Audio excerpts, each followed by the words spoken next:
আওয়ামী লীগ তারা রাষ্ট্রটাকে যেই পথে চলার কথা তার জাস্ট উল্টা দিকে চালানোর জন্য চেষ্টা করেছে এবং তার মধ্য দিয়ে রাষ্ট্রীয় সন্ত্রাসের একটা অবতারণা ঘটিয়েছে। রাষ্ট্র যেখানে নিরাপত্তা দেওয়ার কথা সেখানে রাষ্ট্রই এরকম একটা অবস্থায় চলে গিয়েছে যে রাষ্ট্রই জুলুম করে। র্যাবের দায়িত্ব কি এতটুকু বলা যে আমরা তাকে নিয়ে আসি নাই? পুলিশের দায়িত্ব কি এতটুকু বলা আমরা আপনার সন্তানকে নিয়ে আসি নাই? তুমি নিয়ে আসো নাই, কিন্তু একটা মানুষ এখান থেকে হারিয়ে গেছে, তাকে খুঁজে বের করার দায়িত্ব তো তোমার। যারা সরকারে যাওয়ার জন্যে নিজেদেরকে মনে করছে তারাই এটার জন্যে দাবিদার, এতদিনও কেন সরকারে যেতে দেয়া হচ্ছে না? এরকম সংগঠন গত এই 1.5 বছরে 200-র বেশি মানুষকে হত্যা করেছে। ইউএফটি ফার্স্টের সাথে ট্রেড করুন যে কোনো জায়গা থেকে, ক্যাম্পাসে ক্লাসের ফাঁকে, ঢাকার জ্যামে বসে কিংবা ঘরে বসে। ট্রেডিং এখন হাতের মুঠোয়, তাই ট্রেড করুন যখন খুশি যেখানে খুশি। একটা রাষ্ট্র তার নাগরিকদের অভিভাবক হিসাবে ভূমিকা পালন করার কথা। একটা রাষ্ট্র তার নাগরিকদের নিরাপত্তা বিধান করার কথা।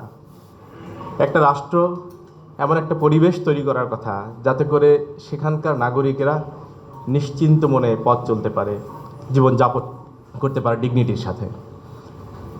কিন্তু আমরা গত ফ্যাসিস্ট আমলে যেটা দেখেছি, আওয়ামী লীগ তারা রাষ্ট্রটাকে যেই পথে চলার কথা তার জাস্ট উল্টা দিকে চালানোর জন্য চেষ্টা করেছে।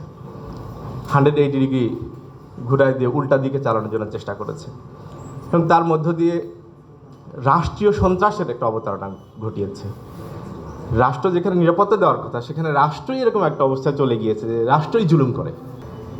677 জনকে গুম করা হয়েছে এবং কারাবন্দী অবস্থায়, যেখানে কারাগারে দেখাবো আলোর পথ, রাখিব নিরাপদ, এরকম স্লোগান কারাগারের সামনে দেওয়া আছে, সেই কারাবন্দী অবস্থায় 1048 জন মৃত্যুবরণ করেছে। এগুলো আমাদের কাছে একটা ডিজিট মনে হতে পারে, একটা সংখ্যা। ভাই, এই এক একটা সংখ্যার মধ্যে এক একজন মানুষ আছে, এক একজন বাবার এক একটা সন্তান আছে, একটা মায়ের ছোটবেলার থেকে তিলে তিলে গড়ে তোলা এক একটা বাচ্চা একটু বড় হওয়ার পরে তারপরে হত্যার শিকার হয়েছে। আমার সোহান ভাই আছে তার মধ্যে। এই সংখ্যাগুলো সংখ্যা নয়, এই সংখ্যাগুলো মানুষ, এই সংখ্যাগুলা মানব সভ্যতার এক একটা প্রতীক।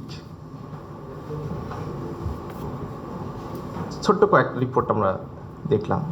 ইসলামী ছাত্র শিবির প্রতিবেদন প্রকাশ করেছে 2009 থেকে 2024 পর্যন্ত, এরকম ভলিউম তৈরি করেছে। তার মধ্যে আজকে এখানে শর্ট একটা রিপোর্ট আপনাদের সামনে গিয়েছে। সেক্রেটারি জেনারেল একটু আগে সে সংখ্যাগুলো বলছিলেন কি কি হয়েছে। আমি তার সাথে দু একটা জিনিস যোগ করতে চাই। 2009 থেকে জুন 2024 পর্যন্ত ছাত্র শিবিরের প্রতিবেদনের রিপোর্ট হচ্ছে যে ছাত্র শিবিরের জনশক্তিরা যারা জেল খাটতে হয়েছে এই সময়টাতে, এই জেল খাটার দিনের পরিমাণ হচ্ছে, দিনের সংখ্যা হচ্ছে 10,16,710 দিন। আই রিপিট, 10,16,710 দিন, যেটাকে আপনি যদি 365 দিয়ে ভাগ করেন তাহলে 2,785 বছর হয়।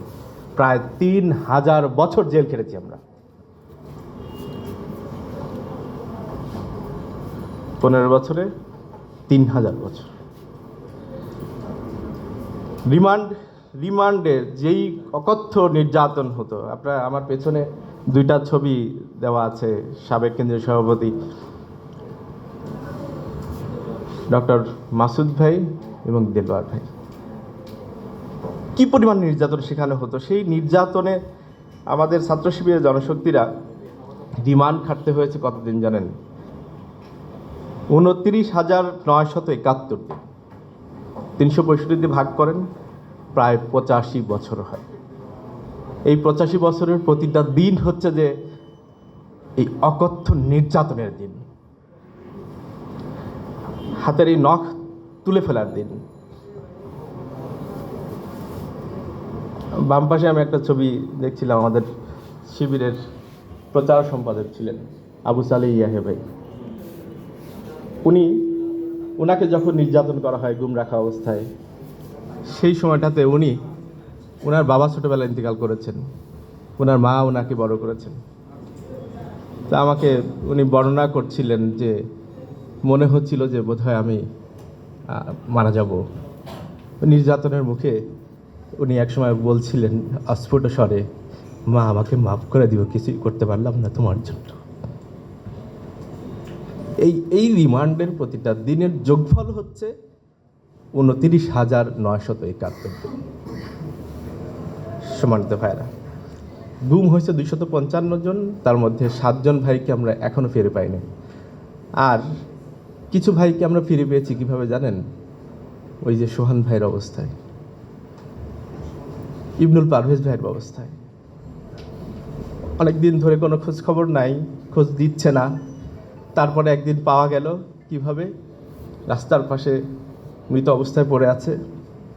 বলা হয়েছে যে ক্রসফায়ার নাটক কি মানুষ বুঝতো না? এই সারা বাংলাদেশের সকল মানুষকে বোকা ভেবে নিজেদেরকে এত বেশি চতুর চালাক হিসেবে নিজেদেরকে পরিগণিত করেছিল তারা। কেউ অকপটে অবলীলায় মিথ্যা কথা বলে যেত, প্রত্যেকটা মানুষ বুঝতেছে সে মিথ্যা কথা বলতেছে। এই আপনার সাংবাদিক ভাইয়েরা, তারা ক্যামেরা দিয়ে ধরছে, আপনারাও বুঝতেছেন যে তারা মিথ্যা কথা বলছে। যারা মিথ্যা বলছে তারা তো নিজেরাই জানে যে মিথ্যা কথা বলছে, কিন্তু বলে যাচ্ছে অকপটে। সভ্যতার কোন মানদণ্ডের মধ্যে এই কথাগুলো করে? সে অবস্থার মধ্য দিয়ে আমরা যাদেরকে ফিরে পেয়েছি তার মধ্যে একটা বড় অংশ হচ্ছে এই অবস্থায়। অথবা অনেকদিন পরে দেখিয়েছে, বলছে যে এই আজকে গ্রেপ্তার করা হলো, তাকে জেলখানায় নেওয়া হলো। এই যে মাসুদ ভাই দীর্ঘদিন ধরে জেল খাটার পরে যখন বের হচ্ছে, তখন আবার জেল গেট থেকে তাকে ধরে নিয়ে চলে আছে, নতুন মামলা হলো। সম্মানিত উপস্থিতি, তাও তো এরকম আমরা কিছু ভাইকে ফিরে পেয়েছি। কিছু ভাইকে হয়তো আমরা আজকে এখানে যে আমাদের সম্মানিত হাসিন ভাই আছেন, এরকম কিছু ভাইদেরকে পাওয়া গেছে। আর যাদেরকে পাওয়া যায় নাই,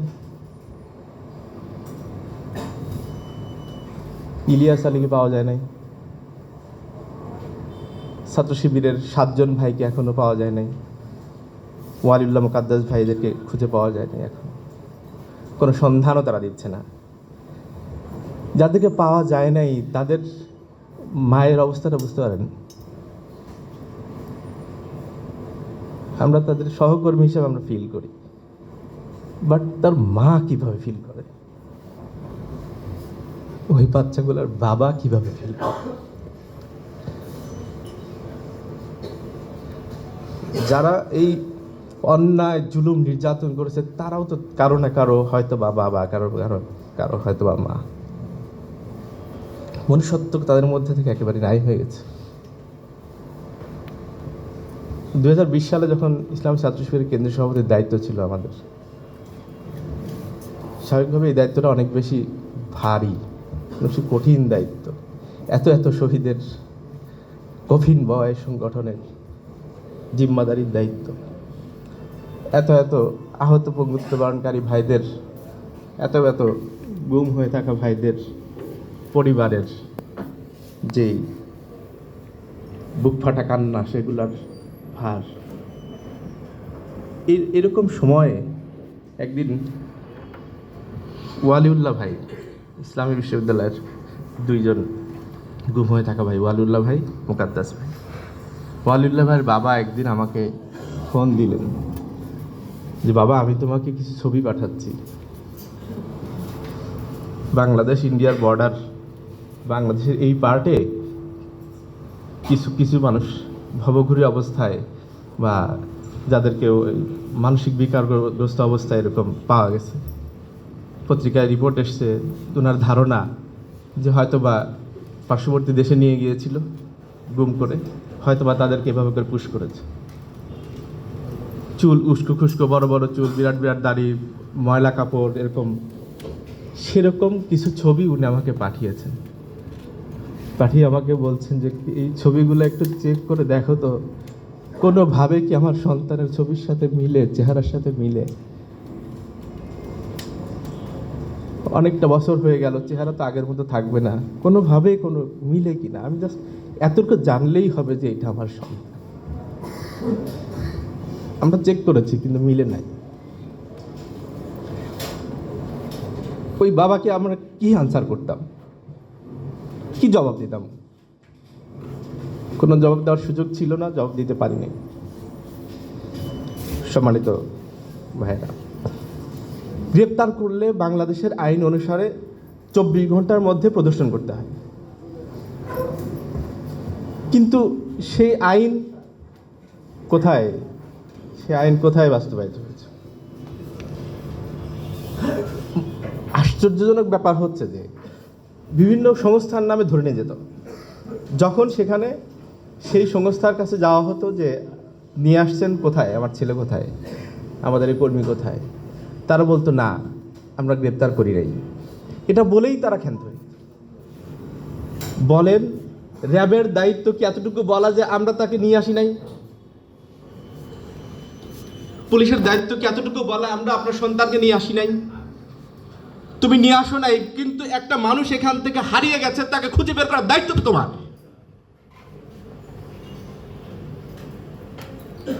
যেন তাদেরকে এই দায়িত্ব দেওয়া হয়েছে তোমরা শুধু গুম করবা, সো আমাকে গুম করি নাই আমরা, এই কথা বললেই তার দায়িত্ব শেষ।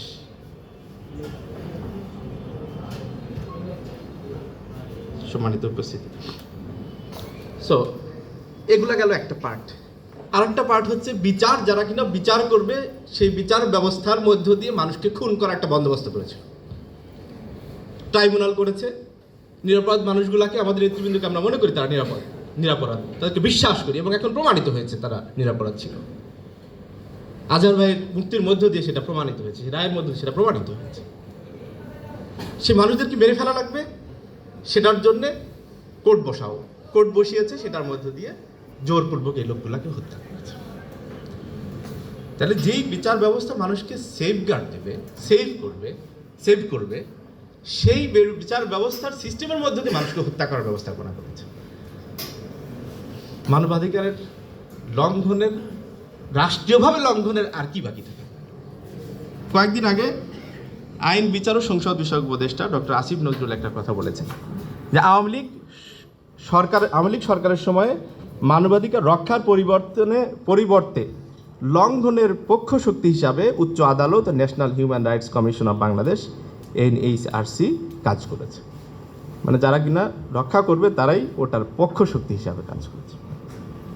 সম্মানিত উপস্থিতি, গত জুলাইয়ের যেই বিপ্লবটা হয়ে গেল, গণ অভ্যুত্থানটা হয়ে গেল, এটার মধ্য দিয়ে মানুষের একটা প্রত্যাশা তৈরি হয়েছে। ছিল ফ্যাসিবাদকে শুধু তাড়ানো নয়, সাথে সাথে ফ্যাসিজম মুক্ত একটা বাংলাদেশ তৈরি হবে।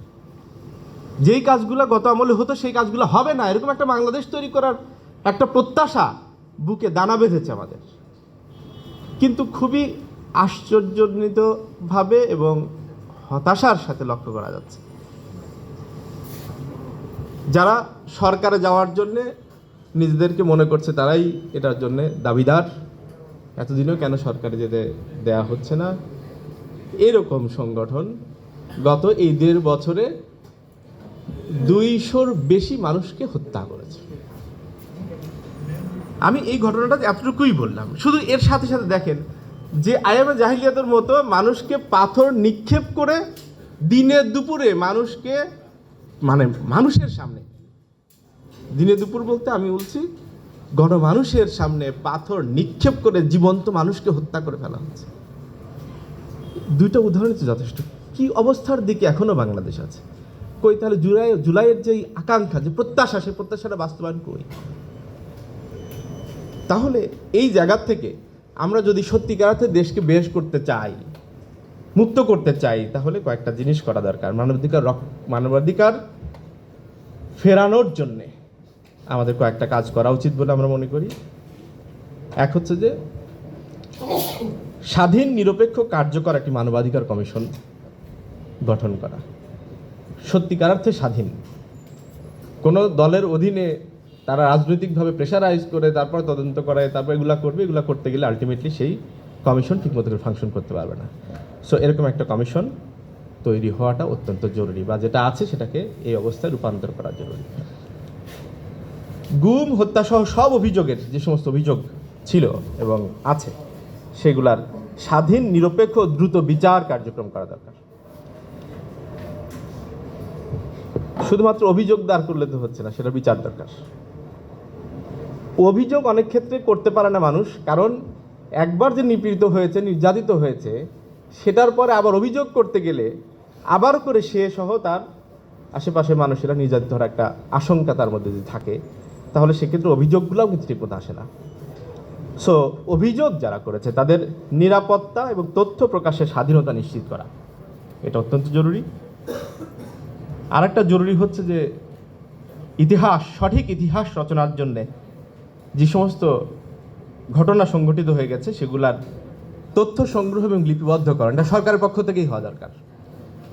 এবং সেই জিনিসগুলার লিস্ট যদি সম্ভব হয় তাহলে শিক্ষা ব্যবস্থার মধ্যে, কারিকুলামের মধ্যে নিয়ে আসা উচিত, কী হয়েছিল, কি হচ্ছে, সেই জিনিসগুলো যাতে মানুষ জানতে পারে। ন্যায্য ও স্বচ্ছ বিচার এটা নিশ্চিত করা, যারা দায়ী, যারা দোষী, তাদের ন্যায্য স্বচ্ছ বিচার নিশ্চিত করার জন্য ব্যবস্থা করা দরকার। সম্মানিত উপস্থিতি, আমি শেষের দিকে আসতে চাই। আমরা একটা নিরাপদ সমাজ ব্যবস্থার কথা প্রত্যাশা করি। আল্লাহ রাসূল সাল্লাল্লাহু আলাইহি ওয়াসাল্লাম যখন